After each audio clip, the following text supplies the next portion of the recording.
Harry had a little man. The fault. We believe that all men are created equal. To the magnificent mosaic that is America. From radio beacon to radio beacon. I have a dream today. Change has come to America. Believe me. Knock, knock. Who's there? It's a figment of your imagination. Randi Rhodes Show. Turn up your mind. Did you want Legal President framework. Trump to win the election? And did you direct any of your officials to help him do that? Да, я хотел, чтобы он выиграл. Yes, I did. Yes, I did. Because he talked about bringing the U.S.-Russia relationship back to normal. You've got Russia. No, you have Russia. And we're not even done with the counterintelligence part, which is why a lot of the report is redacted. That is why. Because there are ongoing investigations, and it turns out there's about 12 ongoing investigations still. And the national security problem that this country has, because we have a president who is a black hole of democracy, because we have a president which is where integrity goes to die, in that man is the death of everything that we hold dear, is the death of checks and balances. It's the death of democracy itself.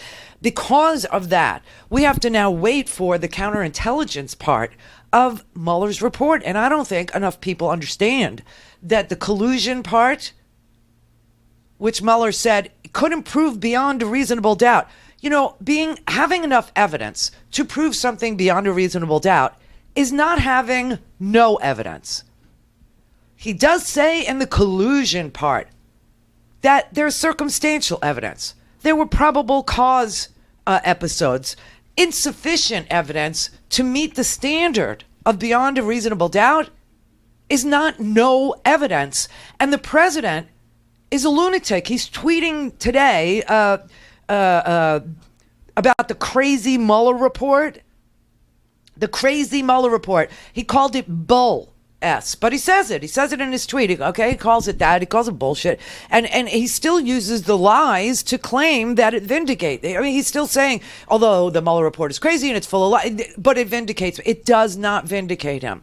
What happened to Robert Mueller with regard to the Russian interference in our election was that Robert Mueller definitively proved that there was, beyond a reasonable doubt, an intrusion into our elections by the Russians, and so indicted Russian intelligence officers, 13 of them by name. And what happened when he tried to check out whether or not the Trump campaign was interacting with these Russians, the answer was yes. Yes, they were. When he tried to understand whether or not Trump was benefiting from it and was enjoying that benefit, the answer was yes.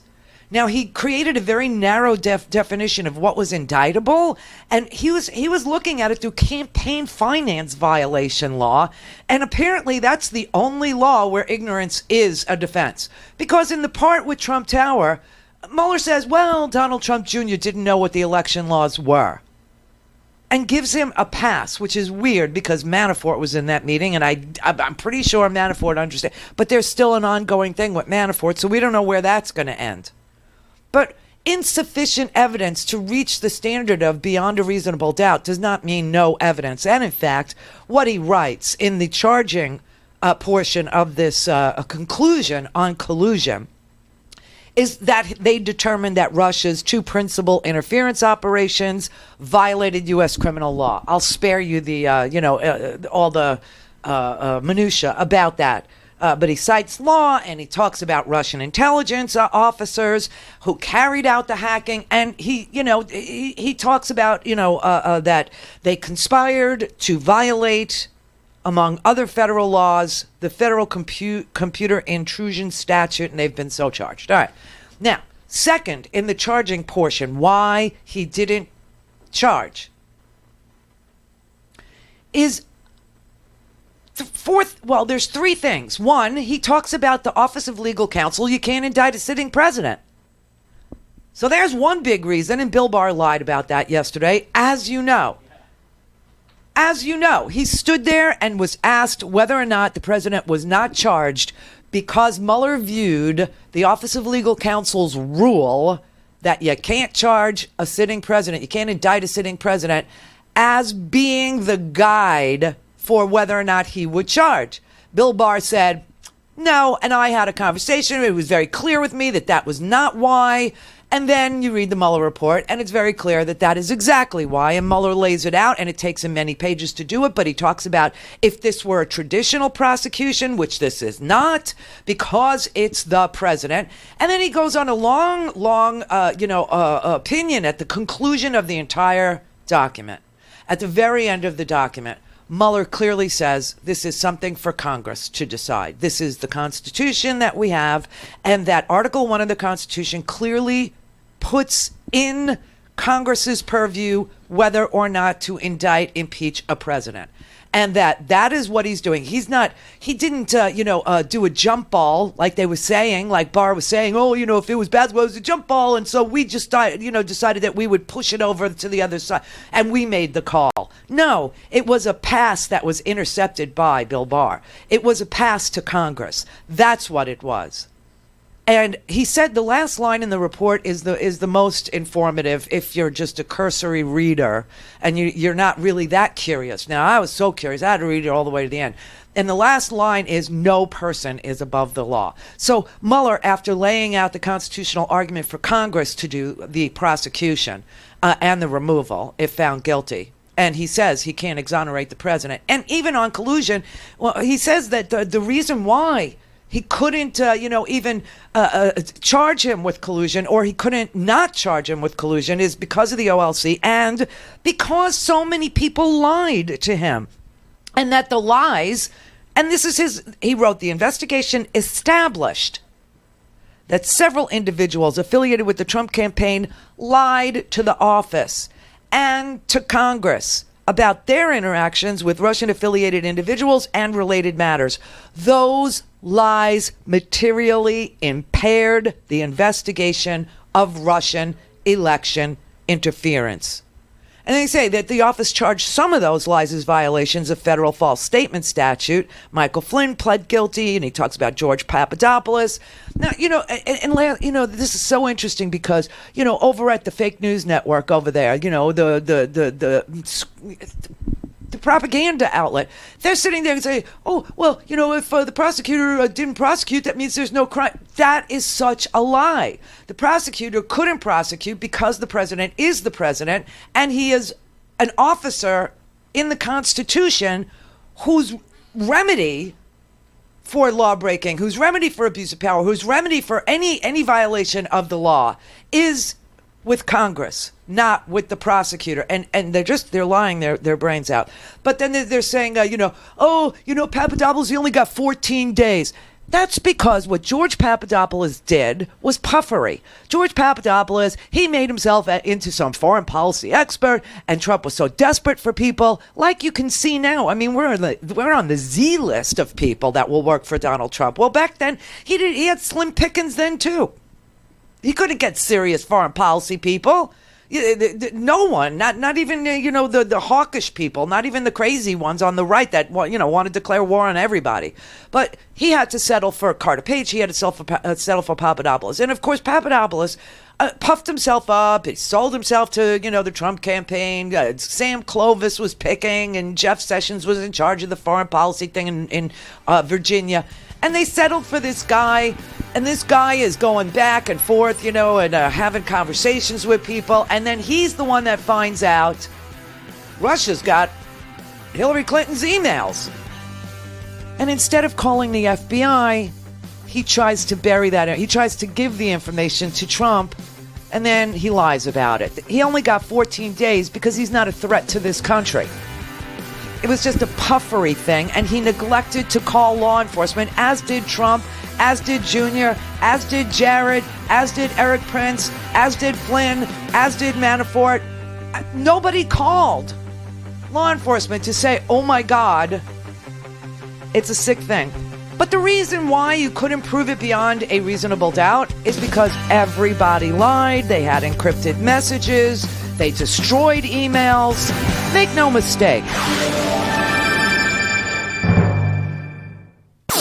All things Randi at RandiRhodes.com. Go for launch. Speaking truth to power, the Randi Rhodes Show. Oh, everybody, speaking of liars. Bipartisan members of Congress made it clear that they had lost confidence in Director Comey. And most importantly, the rank and file of the FBI had lost confidence in their director. I can speak to my own personal experience. I've heard from countless members of the FBI that are grateful and thankful for the president's decision. According to Mueller's report, Sanders told investigators that the phrase countless members of the FBI was, quote, a slip of the tongue. We spoke with the president's chief spokeswoman a short time ago. You repeated the claims slip of the tongue several times. What exactly did you mean to say? Because you appeared to be reading. You appeared to be reading those comments on several occasions. What did you mean to say? Look, I've acknowledged that the word countless was a slip of the tongue, but it's no secret that a number of FBI, both current and former, agreed with the president's decision. Let's not forget that James Comey was a disgraced leaker who authorized spying into the Trump campaign. Holy crap. He brought a tremendous amount of politicization to the FBI and undermined the own agency that he was supposed to be in charge of and leading. It was one of the best decisions that the president ever made to get rid of him. And I'm thankful that the president is a president that is supported by law enforcement across this country, and that most law enforcement are not like James Comey. She lied. She was reading. That was a prepared statement that she read from the podium to back up the lie that Donald Trump wanted told. And the lie that Donald Trump wanted told in this circumstance was that James Comey was fired because he had, oh, check this out, Bill Barr, a press conference about Hillary Clinton's case being closed. He had a press conference, and that somehow made him somebody that everybody at the FBI hated, except that was not true. In Mueller's report, Sarah Sanders is discussed. There's multiple pages on Sarah Sanders. What's interesting is there are multiple pages on each and every person that you would be interested in knowing about. There's Felix Sater portions. The Felix Sater emails to Michael Cohen about getting Donald Trump elected in the Moscow Trump Tower project. It's unbelievable. It's what you had already known plus more. And the Sarah Sanders portion clearly says that she stands at that podium and makes claims. And the quote from the report is, based on nothing. Based on nothing. And not only does she not have credibility, she lied. She out and out lied. And the people, the American people, can't trust her. They can't trust what's said from the president's mouthpiece, spokesperson from the people's house. Therefore, she should be let go. She should be fired. Now, that's April Ryan, and I have to tell you, in my experience watching the press corps, April Ryan is obviously a White House press correspondent. She has always been so diplomatic and so measured. Even when Sarah Sanders personally attacks April Ryan somehow decides that what she's there to do is just to get down the words, to ask a question and to memorialize the answer, to get the words and to create a record. She is not confrontational. She's not combative. She's been nothing but diplomatic in her responses to some of the horrible things that have happened to her as a member of the White House press corps. You'll remember, April Ryan was asking about the Congressional Black Caucus at the very beginning of the Trump administration. And Trump told April, why don't you call your friends, and organize something? She said, I'm a reporter. I'm not a politician, and I'm not a member of the Black Caucus. Do you even know what the CBC stands for? Right? And April Ryan has been patient. She has been diplomatic. And finally, she's had enough because it's now documented by a prosecutor that this woman stands at the podium each and every time she's there and lies for the president to the American people. End of story. When there is a lack of credibility there, you have to start lopping the heads off. It's fire me Thursday or fire me Good Friday. She needs to go. That won't happen though, right? You never know. The president doesn't want to take the fall, so he may make her take the fall. And let me go to something else. Sarah plays a dangerous game in that room, and so has Sean. The game is dangerous because she is lying to the American public. Everything comes to the White House, from war to peace and everything in between. And if you can't trust her talking about that, what can you trust her about? Then on top of that, she says the press is fake when she's faking reports from the People's House. She's calling us fake. We've had colleagues who've had to move from their houses because of threats. I have to have security because of being called fake and a loser and all sorts of things from that White House. It's time for her to go. Wow. I've never seen April Ryan do that. I have never seen her ask for somebody to be fired or call somebody out and out a liar. This is critical mass. I mean, like I said, this report clearly shows that our democracy is hanging by a thread. And so the question for us now is, what do you want to do about it? What should we do about it? There are schools of thought that say, look, we're 18 months out from an election. Let the people decide in 2020. And then there are schools of thought that say, and I'm part of this school, that says that if you have a president who is breaking the law in front of your face, who is calling out the media, who have been totally vindicated in this Mueller report. I have to say, there are so many references to reporting in the Washington Post and reporting in the New York Times because Donald Trump had called those reports fake, and Mueller says that they were absolutely correct and that these documents do exist and that these people did say those things, and that apparently somebody in the White House has been talking to reporters trying to send like an SOS and you know what? Remember that anonymous New York Times piece that said, I'm part of the resistance inside the White House? I got a funny feeling that it was Don McGahn because, yeah, it had to have been because Don McGahn features so prominently in this Mueller report. Don McGahn was such a source of information for Robert Mueller, and explains all the he called it crazy shit that the president was asking him to do, and saying that Don McGahn was no Roy Cohn and that he needed to be a real lawyer. And McGahn was going, I am a real lawyer, and Roy Cohn was disbarred and died in disgrace. It's not going to happen to me, sir. It's not going to happen to me. So, it just seems to me that there were people that were trying so hard to stand in the way of this ludicrous man, this crazy person, from doing the worst damage, the most damage that he could do to democracy itself. And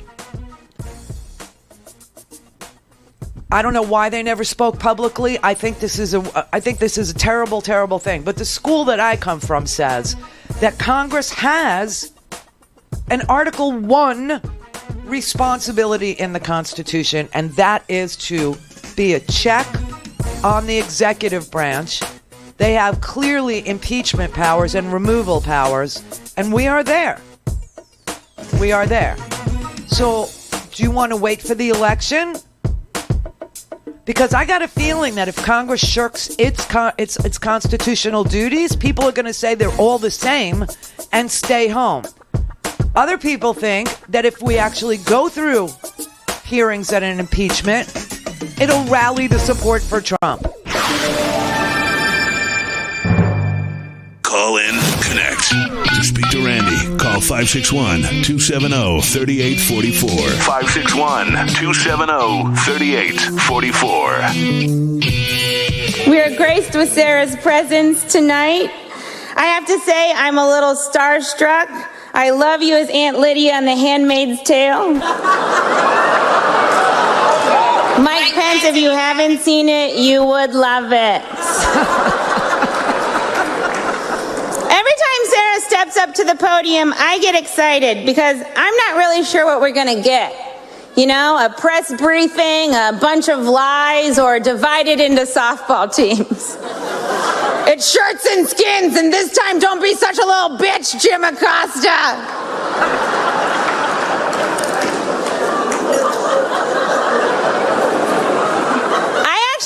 Like Sarah, I think she's very resourceful. Like, she burns facts, and then she uses that ash to create a perfect smoky eye. Like, maybe she's born with it. Maybe it's lies. It's probably lies. And I'm never really sure what to call Sarah Huckabee Sanders. You know, is it Sarah Sanders? Is it Sarah Huckabee Sanders? Is it cousin Huckabee? Is it Auntie Huckabee Sanders? Like, what's Uncle Tom but for white women who disappoint other white women? Oh, I know, Aunt Coulter.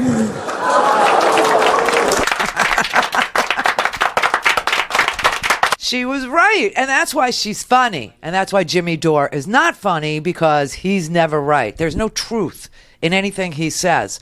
And I got to tell you, Julian Assange is another one. Julian Assange, oh my God, he knew, this is another thing in the Mueller report, if you're interested in what he was doing. Julian Assange knew that the material he was getting was coming from Russian intelligence. And instead of, you know, when people were asking him about his source, where are you getting this material? Where are you getting this hacked email from?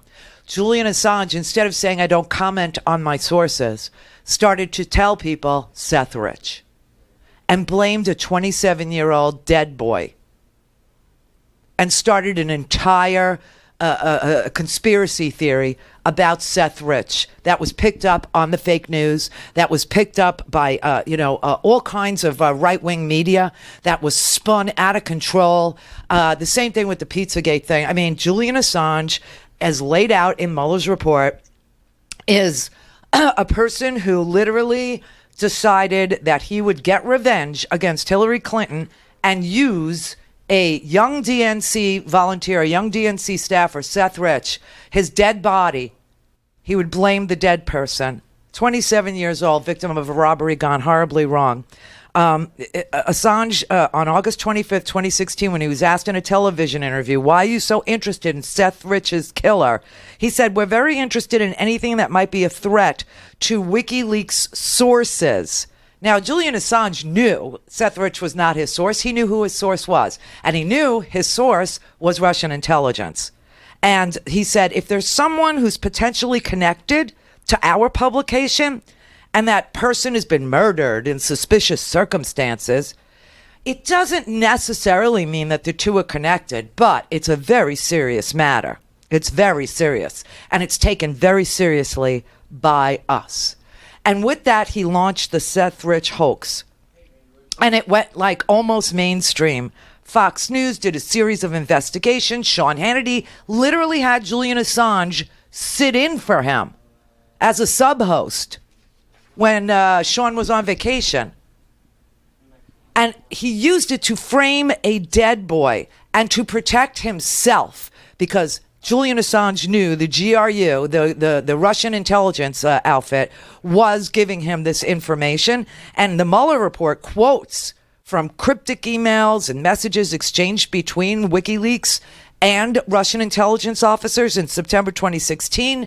They did some research on the metadata, and Mueller suspects that the transfer occurred on September 19th, and that Assange totally knew. I mean, he was talking to Russian intelligence officers. So there's so much disgusting stuff in here. There's so much sick crap, and guys like Glenn Greenwald who defend this stuff, who they're the transparency people who support a guy who literally framed a dead boy. And you know what's interesting about the date is that the date that Julian Assange got the transfer of the stolen documents, Seth Rich had already been dead for 4 days.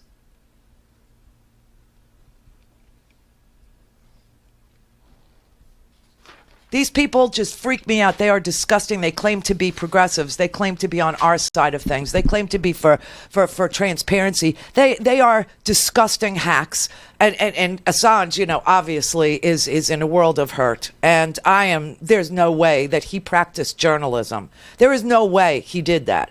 Because a journalist would have said, I can't talk about my sources. And that would have been fine. But instead, he framed a 27-year-old kid who was murdered. Blames a dead boy. These are sickening people. Now, ordinary people probably can't picture the powerful and the privileged and their conversations, you know, the things that they talk about and the lengths to which they would go to keep their power, to keep their privilege, to not be one of us, to not be one of the unwashed masses, to not have to struggle with a budget, to not have to figure out which bills you're going to pay this week and which ones you're going to let go till next week. They just, we can't really, but I'm telling you, everything that you would do for your family, everything that you would do to save a sick child of yours, everything that you would sacrifice out of your life to save somebody you cared for, somebody you loved, is what they will do and more to keep their power. That is the thing they love. That is the thing they cherish. So if you can't imagine the conversations, I mean, Mueller's got so many of them, and they are all disgusting. They are all heinous conversations. They are all vile emails, the ones that he saw. However, on page 9 of this, collusion volume 1 document, he said the office learned that some of the individuals we interviewed or whose conduct we investigated, including people associated with the Trump campaign, deleted relevant communications or communicated during the relevant period using applications that feature encryption or that do not provide for long-term retention of data or communications records. In such cases, the Office of Special Counsel was not able to corroborate witness statements through comparison to contemporaneous communications or fully question witnesses about statements that appeared to be inconsistent with other facts that they knew. And they said some individuals invoked their Fifth Amendment right. And they were not appropriate candidates for grants of immunity. He talked about people, that wouldn't even come and testify. Junior never went and testified. They never got an interview with Junior. They never got an interview with Trump. I think that was a big mistake that Mueller made. He felt that he was within his legal rights to subpoena the president, but he said it was such a late stage in his investigation that he thought it would take too much time, and so he opted out. But guess who can call the president to testify? Yeah, Article 1 people, Congress. They can call the president. They can force the president to show up. They subpoenaed the unredacted Mueller document today. They want it by May 1st. But they're not going to get it. They're just not. So what do we do?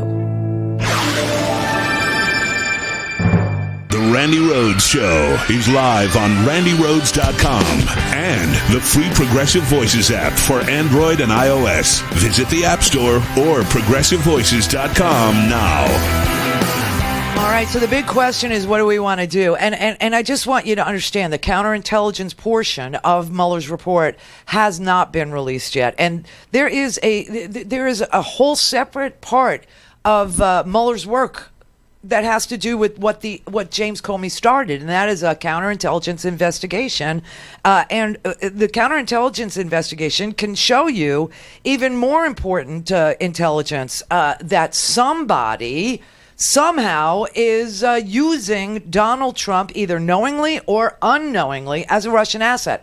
That is a question that still hasn't been answered. Is Trump compromised? Is Trump more of a puppet, or is he a witting asset? Is he an unwitting asset? Madeleine Albright had, talked about this a while ago, and she said that, after Helsinki, she realized that Trump was Putin's puppet.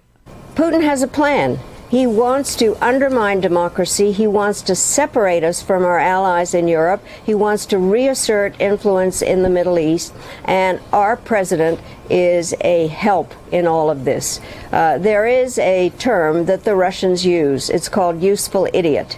I do think that whatever President Trump thought he was saying, he definitely helped Putin's plans for getting back into the game and for undermining democracy in Europe. We cannot allow that to happen. And it turns out, by virtue of Mueller's report, that she was correct as far as Donald Trump not only cheered it on, Donald Trump not only knew it was Russia, Donald Trump not only accepted stolen materials, not only said that he wanted, to engage with them, that he asked them to engage, that he accepted it when they engaged, that he retweeted what they sent him. His son retweeted what they sent him. They shared this stuff. They shared stolen materials that he believed would help him. What we don't know is, did he know that he was being used, or was he just a useful idiot? Was he more of a puppet, an unwitting asset, or was he wittingly seeking to advance Russian interests? And that's what a counterintelligence investigation would answer.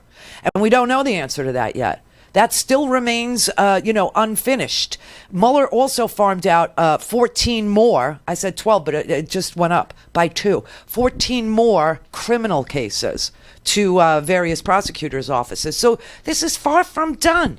It's far from done. And yesterday, I'm sitting there watching, people who are supposed to be progressives, people who are supposed to be, transparency people, sit there and create this impression that A, nothing untoward happened, B, Russia never did anything, C, Assange is a great guy, and we need to protect him, and taking victory laps. And I'm just wondering, who got to them? Why are they unwitting, useful idiots? And then, of course, Assange is a witting asset. He knew who his contact was, and he chose to start conspiracy theories instead of being a journalist and saying, "I don't, reveal my sources." He was telling everybody it was Seth Rich, and then goes and sits in for Sean Hannity on Fox News. I mean, this is sick. This is really a twisted. This is Banana Republic stuff at this level. I mean, I don't know how we survive. I don't know if there's enough integrity left in America to save America. I'm not sure. All right, Rich in Denver. Hey, happy Friday to you. Happy Good Friday. Yes, it's good. Happy Good Friday. And I agree with that last thing you said. I think we're done as a nation, Randy. I think, and I'll lay it out. I said this to you several months ago. Putin, Vlad the Impaler, is in this till 2024. So, and I'll tell you who was right even before Madeleine Albright was Hillary, when she sat on the stage and said, "You're the puppet. Yeah, you're the puppet. You're the Russian puppet." Right. I listened to Tom Hartman today, and he said the difference when Clinton was impeached, when they went after Clinton, was he made a bad land deal for $34,000 30 years earlier, and he was clear to that. Hillary was clear to firing her Washington staffers because it was perfectly well within her right, and they went after him for having an affair, a consenting affair with another adult. As Tom said, 41% of all men in America cheat on their spouses. Yeah, but remember what the charge was. The charge was obstruction of justice. Now, how did they get to obstruction in the Clinton matter? They got to obstruction because they said Monica Lewinsky and Bill Clinton decided that they would lie about their affair. Oh, my God, that really threatens democracy. But that's how they got to obstruction. They said that Bill Clinton suborned perjury from Monica because the two of them talked about denying that they were having an affair, which most people that are having an affair would do. But Ken Starr went after them like a heat-seeking missile man and made the case for obstruction of justice based on that. Right. Yeah. And that's what Thomas said. Americans were like, what?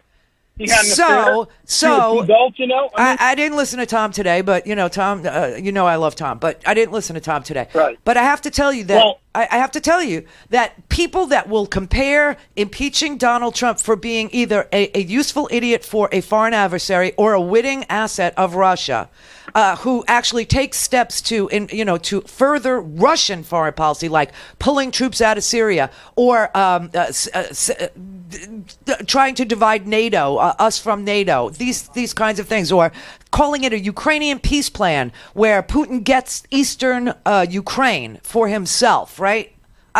These kinds of things are not the same as having an affair, with an adult. It's just so when people start comparing, this treasonous behavior or this useful idiot's behavior or being a puppet of Putin's to what Bill Clinton did, there is no comparison. Well, that's what he was saying. Basically, he was saying that there's nothing compared to under the sun that we've seen what Trump has done to compare to. So my question to you and everybody else is, what do you want to see happen? Because they are sitting there saying, "Oh, we can't impeach Trump because we saw what happened with Clinton." Excuse me, but Clinton did none of these illegal things that Donald Trump did. You know, and it was obstruction of justice. And what was the underlying crime? Well, there was no underlying crime. Well, so to answer your question, I'm all about the impeachment, and you know, but it's even seeping into the second ranking. Danny Hoyer said today, we're not going to do impeachment, or we're not, you know.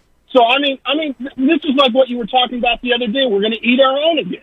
We got to get everybody. So here's the message. So here's the message I would like to send to Democrats who are currently serving in the House of Representatives and in the Senate. If you don't do your constitutional duty, okay?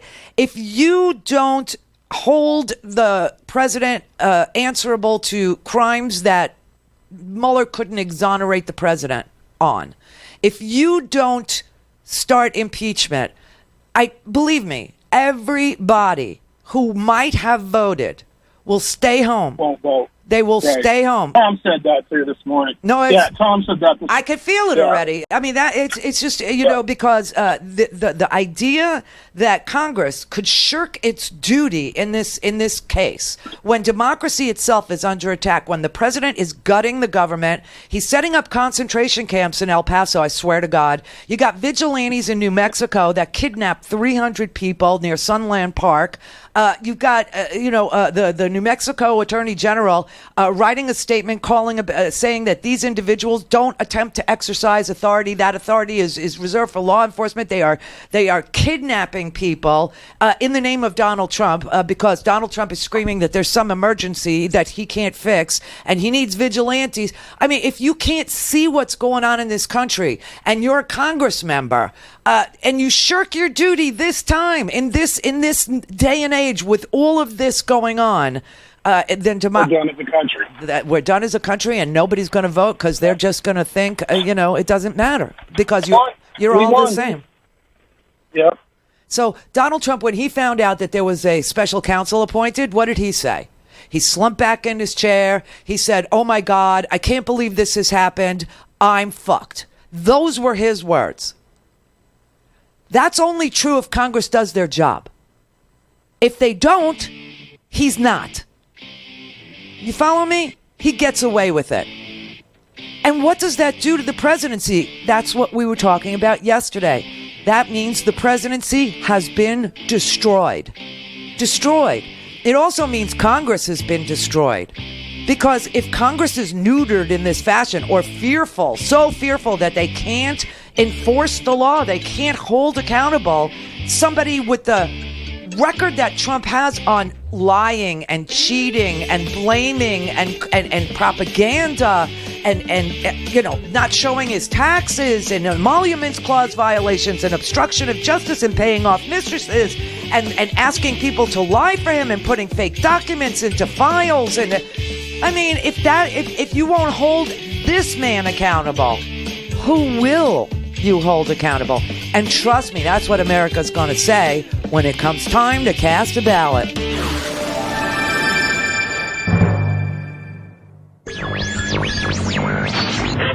Mary had a little man. The fault. We believe that all men are created equal. To the magnificent mosaic that is America. From radio beacon to radio beacon. I have a dream today. Change has come to America. Believe it. Knock, knock. Who's there? It's a figment of your imagination. Randi Rhodes Show.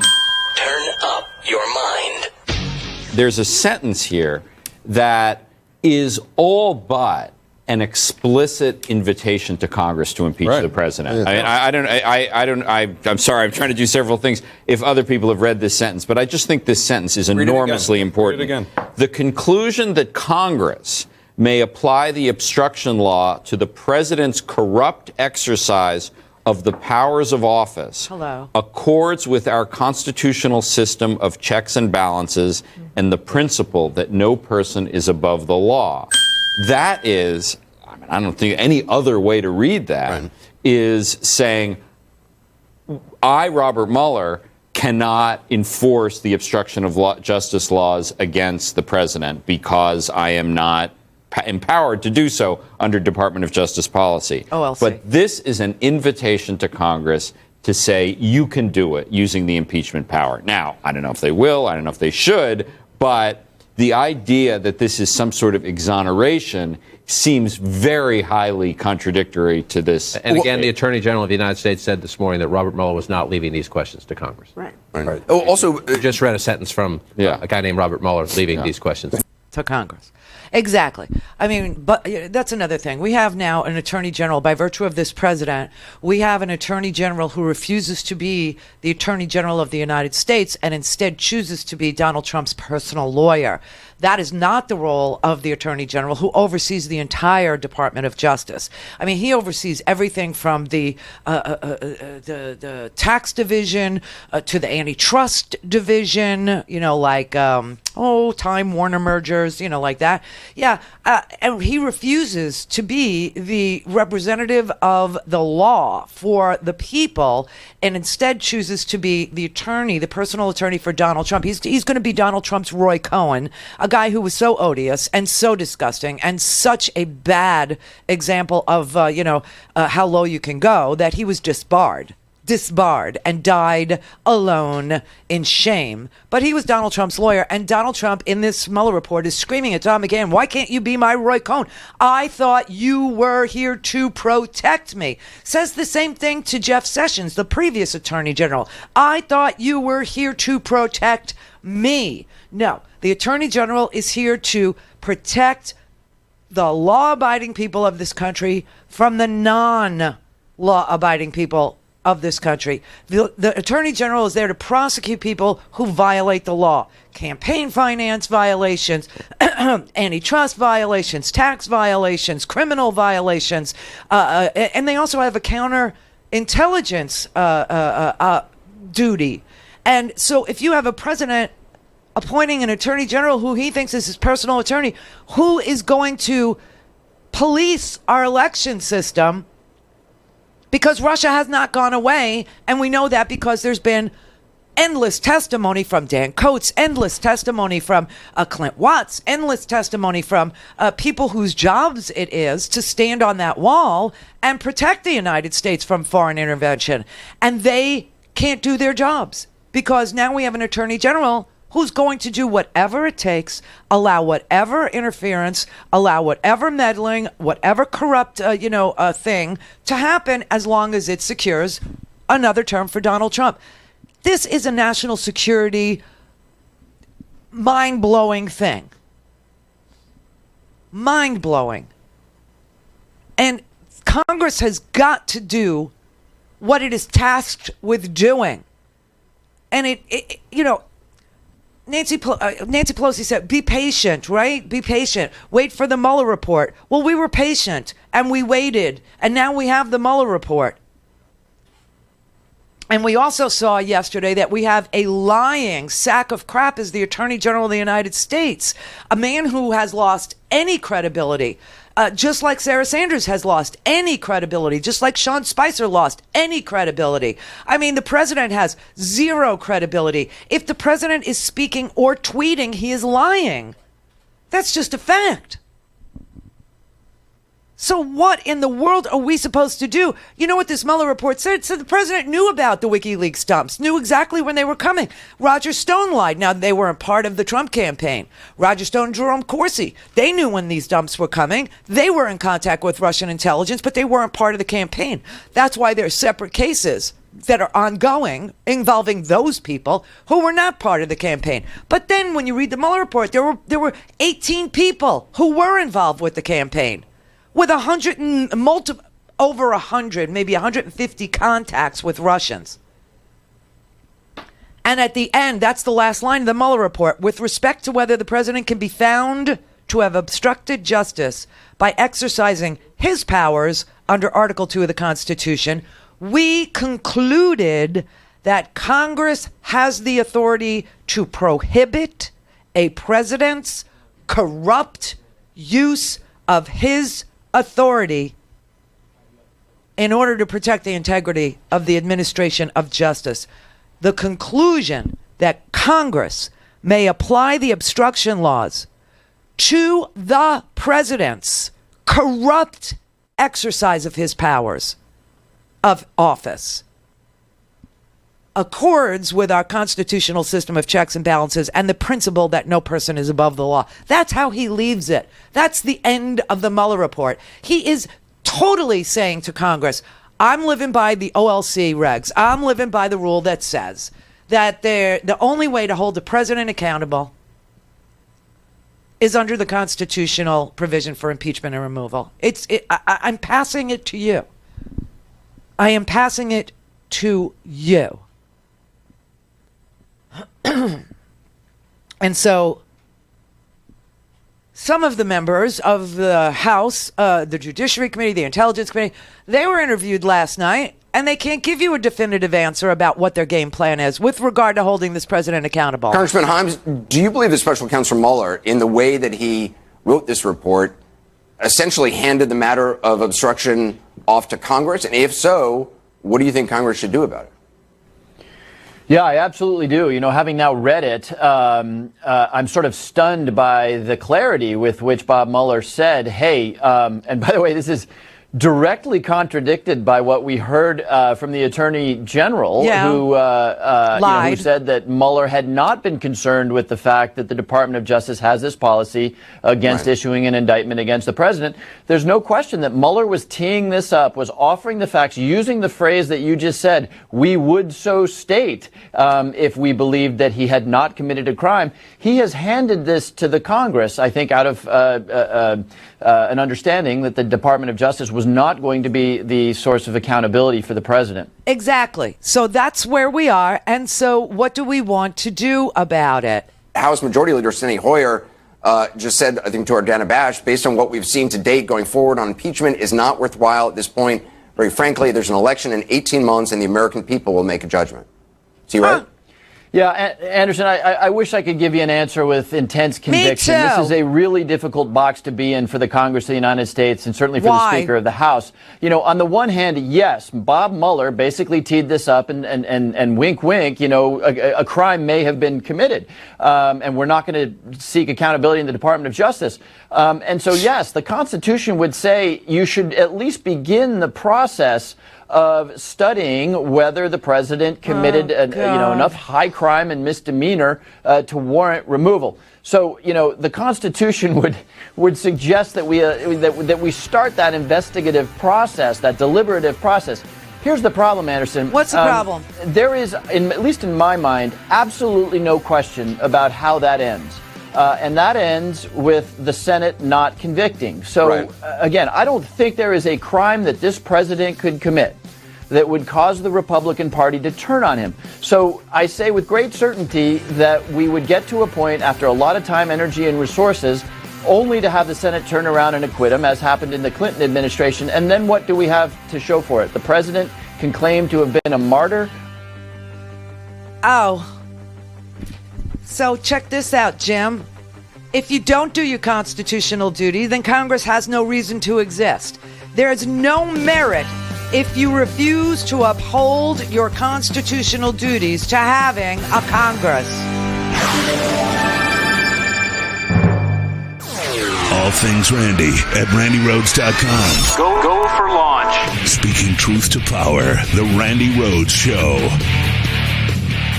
First, I hope once and for all the President of the United States will acknowledge that Russia attacked us. And when you read through the multiplicity of contacts that are laid out of Russians in the Trump campaign, Russians and the transition team, Russians and the administration, it's clear that our democracy has been compromised, and this president needs to acknowledge that. Otherwise, we won't do anything to protect this from happening again. Second, Nicole, the investigation lays out that the Trump team, the president himself, lied and obstructed in ways that impaired in a material fashion the investigation. So just because you may bury the evidence deep enough that we can't find everything you did, we have recourse in the United States, which is obstruction of justice. And this president is a double-digit obstructor, according to the Mueller report, in the number of ways he sought to obstruct. Which leads me, Nicole, to Attorney General Barr. You can be the Attorney General of the United States and represent all of us, or you can represent Donald Trump. You can't do both. And because Attorney General Barr wants to represent Donald Trump, I think he should resign.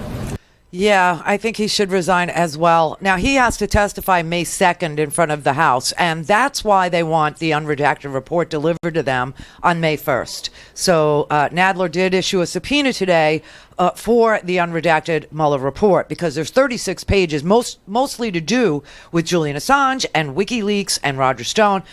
There's so much that we can't see. 36 giant, pages of redactions. It's unbelievable. But here's what Eric Swalwell did not say and will not say, and that is that we must impeach the president. He's calling for the attorney general to resign. Well, we need to impeach him too. We need to remove him too. Okay, this guy is Judge Bork in the Saturday Night Massacre. He is doing, exactly what the president is illegally ordering him to do, and that is to exculpate, to give the president a clean bill of health with regard to the breakage of our law, which clearly Mueller was not doing in this report, in these 448 pages. What Mueller concludes in these 448 pages is that the level of dishonesty, the level of obstruction, the level of public obstruction, private obstruction, the level of contacts between the Trump campaign, the Trump transition team, the Trump administration, the firing of James Comey was clearly to obstruct justice. He concludes that in his report, and that the reason why was twofold. Trump didn't want anybody to question the legitimacy of his win. And he knew that he was getting help from the Russians, and he welcomed the help from the Russians. He engaged and asked for help from the Russians. He accepted help from the Russians. He retweeted Russian swill. He shared it on Facebook. So did his son. Stolen materials that they knew the origin of. They knew where it was coming from. That's another thing. And, a lot of Americans are not going to read this. They're just not. The biggest headline is that the report makes the case the president tried to collude and makes a detailed case of how he tried to obstruct. Yes. On collusion, yes, which Mueller's report says the president himself told the campaign he knew about upcoming WikiLeaks releases. He sought updates about them. Yep. The campaign planned a communications strategy around them. The campaign was also receptive to Russian offers of assistance, some tied directly to the government. So just let all that sink in. The president and his team did not commit the hacking crime, but they cheered it on and they amplified its reach. So that's what's in there.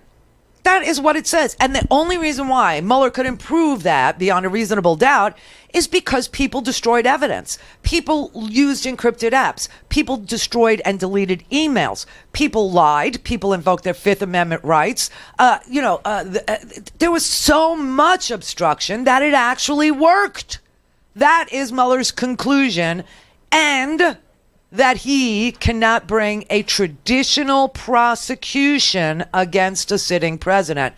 That the only place in this entire country where a sitting president can be held accountable for crimes of conspiracy, obstructing that conspiracy, lying to the American people, propagandizing the American people, asking attorney generals to lie for him, and on some occasions being successful in that, on some occasions not being successful in that, but the endeavor itself is prosecutable, just not by a prosecutor, not by law enforcement. It has to be done by freaking Congress. By Congress.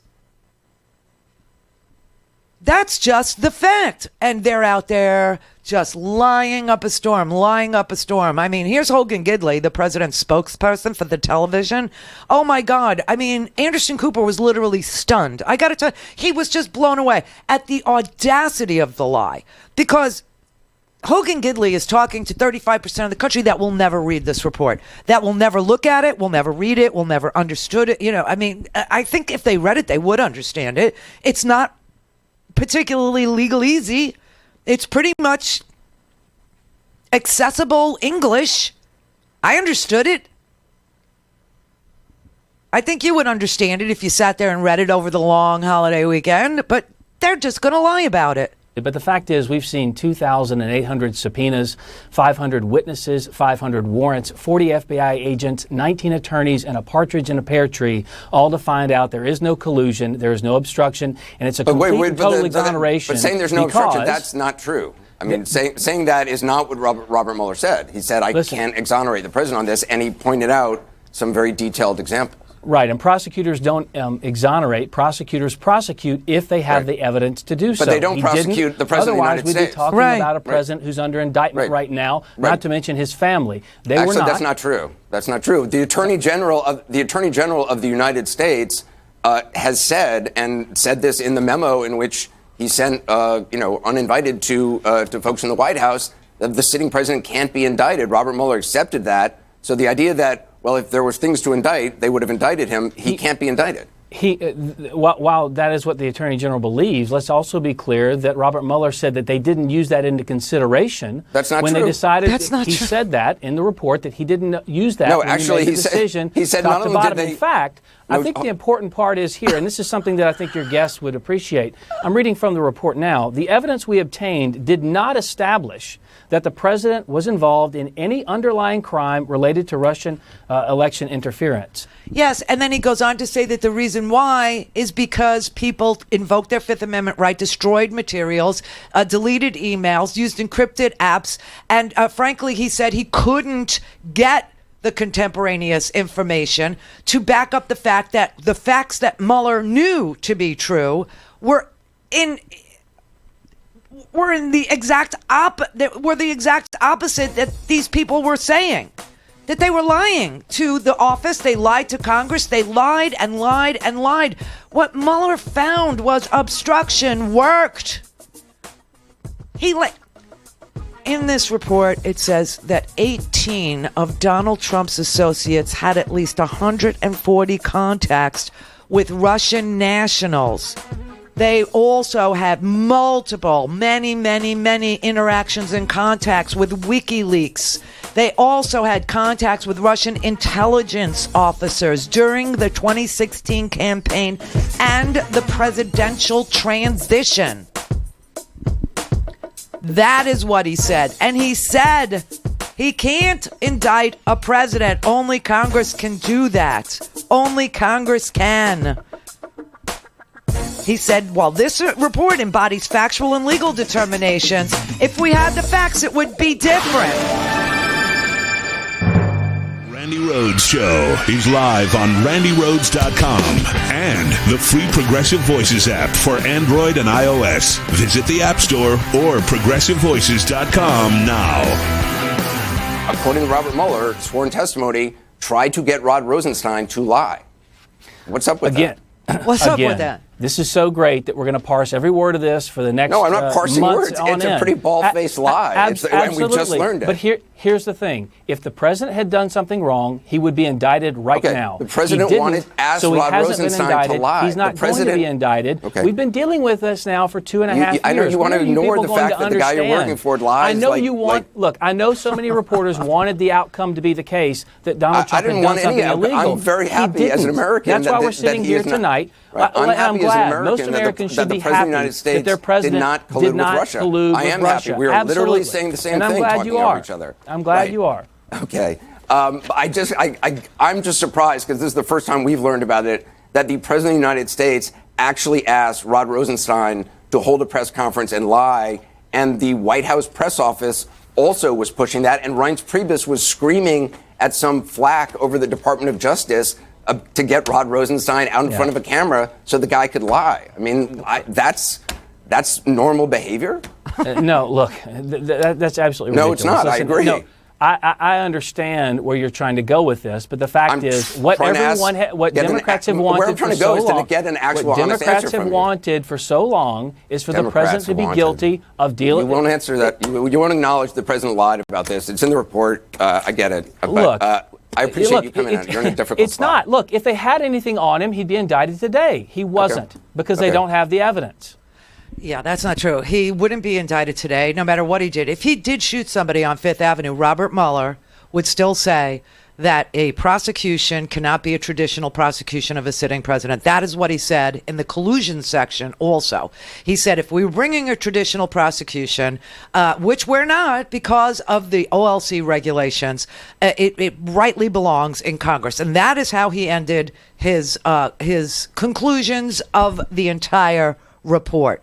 He concludes the conclusion, and I'm quoting him, the conclusion that Congress may apply the obstruction laws to the president's corrupt exercise of the powers of his office accords with our constitutional system of checks and balances and the principle that no person is above the law. Now, in the collusion part, I don't know why everybody's giving a pass on the conspiracy to defraud the United States charge, because what Mueller says in the charging portion of the explanation about a conspiracy to defraud the United States is that they investigated and the people that came to them lied.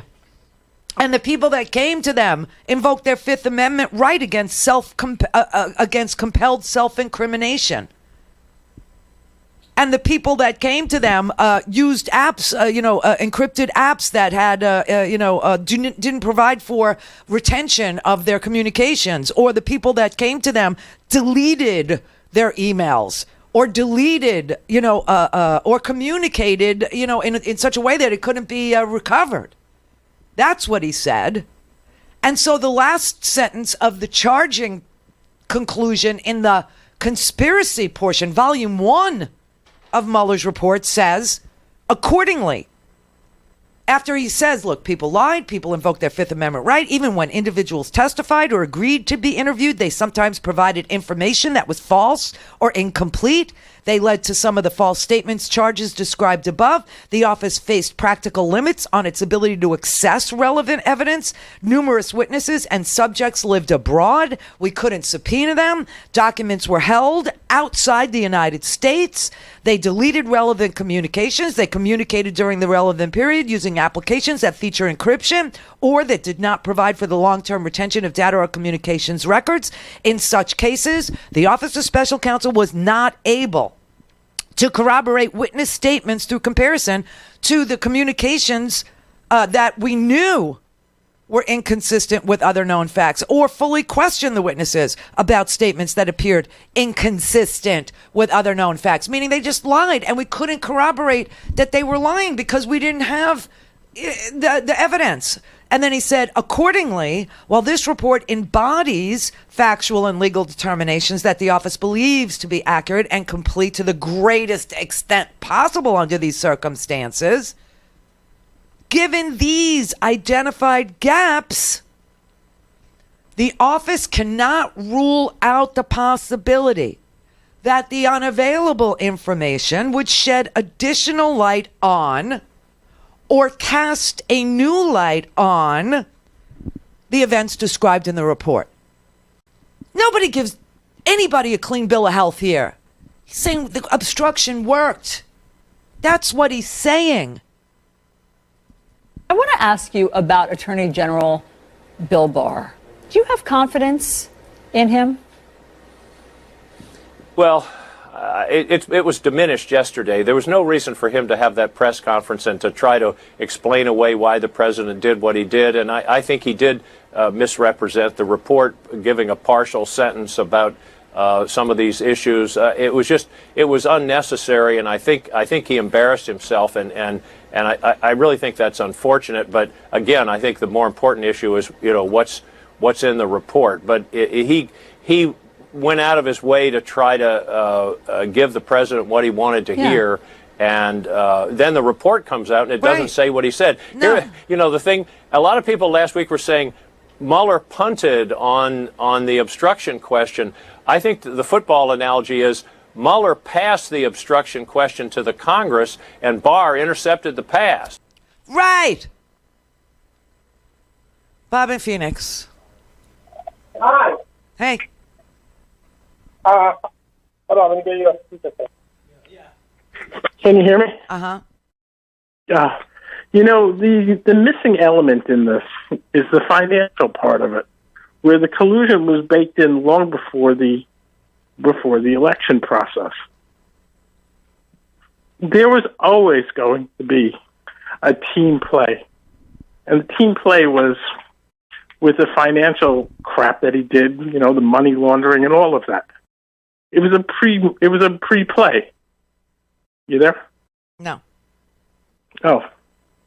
In other words, the Trump laundromat, the money laundromat, where the money was being laundered from Russia to Trump, that and the ascendancy into presidency, all of that was pre-planned and preordained. Mueller was investigating the time from 2016, but this plan was in play for a longer time than that. Well, no, Mueller starts his report in 2014, actually, and he talks about how Russia was very intent on disturbing democracy in America and tearing America apart and putting us into different camps. And they loved the racism issue because they knew it played here.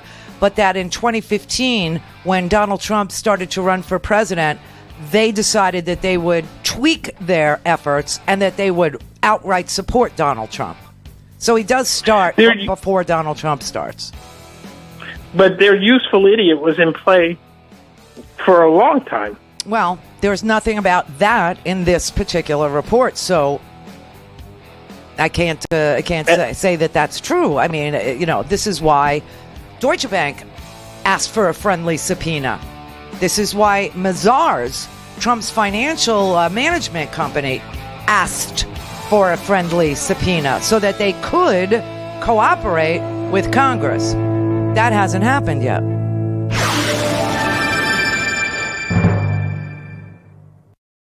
This is the Randi Rhodes Show. To speak with Randi, dial 561-270-3844. That's 561-270-3844. I think the Attorney General clearly is trying to paint as favorable a light on the Mueller report as possible, and when you read it, it's pretty devastating. It is. I'll tell you, though, the big thing for me, the big deal for me in this was laying out in very rich detail the magnitude and pervasiveness of the Russian interference in our election in 2016. Yep.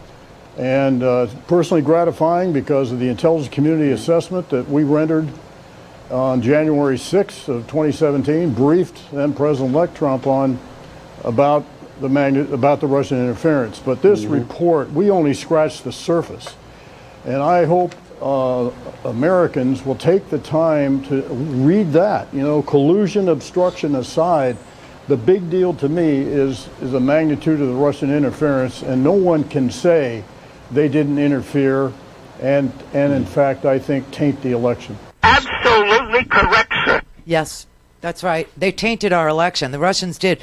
They called it cyber warfare, and that's what's in this report. And they did wage warfare upon the American people. Democracy is literally being shredded by Russian propaganda and the propagandists that aid and abet them.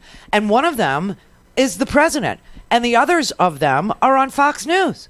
And the others of them are at the, Justice Department. I swear to God, if I got arrested now, let's say I did a federal crime and the Justice Department of the United States of America tried to prosecute me, I swear to you, besides for, obviously I'd be innocent because I've never, committed a federal crime. But I would argue that the Department of Justice is so not impartial that it can't prosecute criminals anymore. I would. Now, what does that do to drug dealers? What does that do to antitrust? I mean, you're going to have some smart lawyer out there. You're going to have some guy at a white shoe law firm. You're going to have some guy at Williams and Connolly. You're going to have some guy out there who's going to say, oh, the whole Justice Department is tainted. Therefore, anything that they do, any prosecutions they bring are also by virtue tainted because Bill Barr should be disbarred because Bill Barr is not acting as Attorney General. Bill Barr is acting as the personal attorney for the President of the United States. I'm telling you, this is really destruction of everything that democracy depends on. Look, we are not a nation of men. We are a nation of laws. And when the laws cannot be enforced and when the laws are not being faithfully executed by the president himself and the attorney general who's in charge of the entire Justice Department, we're pretty much screwed. And if Congress sits back and accept, and I'm talking about, look, we know Mitch McConnell. Mitch McConnell is probably the biggest impediment to democracy since Donald Trump, okay? I mean, this man has shown himself to be somebody who could be bought and paid for and is absolutely disloyal to the premise of democracy. He doesn't believe in it. He doesn't think it pays. He doesn't believe in the people. He doesn't believe in the unwashed masses. We're proles to them. They believe that they need to sacrifice whatever in order to retain power. Just like you would beg, borrow, and steal to save your child, they will do everything except beg to keep their power. That's just a fact. And so the whole country is in the hands of a very corrupt few in the Republican Party. And if the Democrats don't use the little bit of power that we gave them in 2018 in half of the Congress to at least indict this president for various crimes, for various abuses of power, for various cover-up, activities, for various, repetition of propaganda and Russian stolen material, and for a conspiracy to defraud the United States, included because Mueller had such difficulty getting the evidence he needed to prove anything beyond a reasonable doubt, doesn't mean that he didn't have a preponderance of the evidence. He got all these subpoenas because there was probable cause to believe that these people had committed crimes of conspiracy. Otherwise, we wouldn't have had all these warrants issued, and they were. So that's a standard of proof that, you need to get a warrant is probable cause. The level of proof you need to indict, and you can't indict a sitting president according to our Justice Department, is beyond a reasonable doubt. Mueller gives us all the circumstantial evidence in this Volume 1 collusion conspiracy part. He gives us a ton of circumstantial evidence. He gives a preponderance of the evidence. He gives much more than probable cause evidence. He just doesn't, and he tells you why he can't do beyond a reasonable doubt, and that's because he was operating with people who were obstructing. I don't know how else to say it. And the media's got to do a better job. Got to do a better job. Just so sorry. Got to do a better job. Robert in Naples. Hey, Randy, how are you? Hey, good. Hey, massive thunderstorm headed your way here. I can't even get out of my car. There's lightning everywhere. Yeah, anyway, I know. We're having it, too. Oh, okay. Oh, man, it's nasty. I called because Nancy Pelosi, I got a strategy for her. What she does, the first thing she does when she gets back is actually get everyone back tomorrow on Monday. Everyone's, say the holiday is not a week holiday. Come back to work Monday because we're going to be doing some things. And the first thing she should do, Randy, is she should redo those sanctions that those Republicans lifted. That way we can gauge where all those Republicans are. Who's on the take? Who's taking money from them? I'd like to know. And you know what? Because now with all this evidence coming out of the Mueller case and how much Russia was, messing with our foreign policy, yeah. Actually dictating our foreign policy. Right. This would be a good way to see where they sit. Where are they? About sanctions? Yeah. Read all those sanctions that were lifted, 2 months ago? Put them back on. Say, no. We're going to, now that the Mueller's told us everything about Russia and it's in front of your face in black and white, let's see where you stand now. And I'd like to see how Marco Rubio comes back to Florida. You know what I'm saying. Yeah. There are a lot of them on the take. I do know what you're saying. I do. I absolutely do. Hey, Ray, another thing, real fast. I think Mueller the whole time knew he could not go too far with this investigation because he would have been railroaded with the Social Security trying to find out his taxes. I think he would have caught the same trouble, and the second he went to go looking for his taxes, you would have seen that he would have been fired. I think Rosenstein. I get the feeling that this thing was, preempted anyway because you got 14 cases farmed out to other prosecutors, and you still don't have the counterintelligence portion of the Mueller report, which is the portion that would tell you whether the president is compromised. Right. So we don't even have that, and I got a feeling that he was, stopped dead in his tracks. I got a feeling that he did get a visit. I think he was smart enough. I think he was careful. Well, here's the thing. We need Mueller to testify, okay? Mueller has got to testify, and that is just one thing that the Democrats can do and should do, okay? Well, our investigation has already begun, Nicole, and we have a meeting this afternoon on the Judiciary Committee, and we are first seeking to bring Bob Mueller in to testify to the full report, because we paid for this report. We should see all of it, including what's redacted, as long as it doesn't affect anything ongoing. But second, Nicole, aside from the investigation and looking backward, we also now have to have the imagination to put into law prohibition against so much of the conduct that the president and his team did. Just because Congress in the past didn't have an imagination to prohibit a campaign from working in such a fashion with the Russians doesn't mean we shouldn't put in place new laws to protect our democracy from any campaign doing that in the future. And That's true. That's another thing that Congress needs to do. When Mueller lays out the laws that were available to him, to prosecute Junior, he's talking campaign finance law. That's all he had. That's all he had for accepting a meeting with Natalia Veselnitskaya, Ike Kavaladze, and a whole bunch of Russian people. It's just the sickest thing to read through this report and then realize that the only law that was on the books that Mueller could even use was a campaign finance violation. That is pathetic. That is really sick and twisted. So yes, we do need to update our laws. There's no question that we don't have strong enough laws to prevent this kind of swill from happening in our elections. And you know why? Because Republicans won't change the law. They don't want the law changed. They like the gerrymandering, and they like the interference, and they like anything that suppresses the vote. You know why? Because there's more of us than there are of them. That's just a fact. Miguel in Los Angeles. Hey, sure. Randy, what I'd like to say is, Democrats are usually reactive rather than proactive, so I want to suggest some strategery as a road to impeachment. Strategery. Until Mueller testifies, we should focus on the Russian attack on American democracy, using that term. Absolutely. Attack on American, get people riled up regarding U.S. security. Yes. That we have a real threat to the United States. Yes. We are under attack. Yes. This is a cyber 9/11. Russians' goal is the total destruction of American democracy, and why aren't we doing everything we can to stop them? And then when Mueller does testify, or we get the counterintelligence, then we tie that back into Trump. Absolutely. I agree with you 100 billion% on that. In the homework today, there is an article called Mueller Hints at National Security Nightmare. It's a New York Times article by Josh Geltzer and Ryan Goodman, both national security experts, talking to you about the counterintelligence dilemma the United States faces. Happy Easter, happy Passover, everybody. Stay tuned for the Randi Rhodes After Hours podcast.